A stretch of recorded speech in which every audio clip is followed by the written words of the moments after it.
এই পর্যন্ত আপনি আপনার সেটে যত নাম্বার ডিলিট করছেন আপনি সকল নাম্বার ফেরত পাবেন, এমনকি বিগত ৫-৭ বছরের নাম্বারও আপনি ফিরে পাবেন। সেটা কিভাবে সম্ভব সেটা আমি দেখিয়ে দিচ্ছি।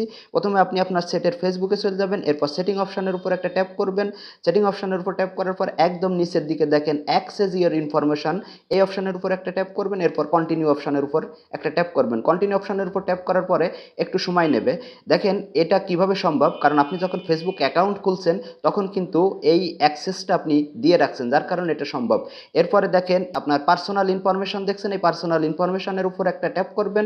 এরপর দেখেন একদম নিচের দিকে ইওর অ্যাড্রেস বুকস, এর উপরে একটা ট্যাপ করবেন। ইওর অ্যাড্রেস বুকসের উপর ট্যাপ করার পরে দেখেন আপনার সেটে যত নাম্বার আপনি সেভ করে রাখছিলেন সকল নাম্বার এখানে আর কি চলে আসছে। আপনার যেটা প্রয়োজন সেই নাম্বারের উপর একটা ট্যাপ করেন, ট্যাপ করলেই দেখেন টোটালি নাম্বারটা দেখিয়ে দিচ্ছে। এমন সব টেকনিক্যাল ভিডিও পেতে আমার আইডিকে ফলো দিয়ে রাখতে পারেন এবং ভিডিওটি শেয়ার করে রাখতে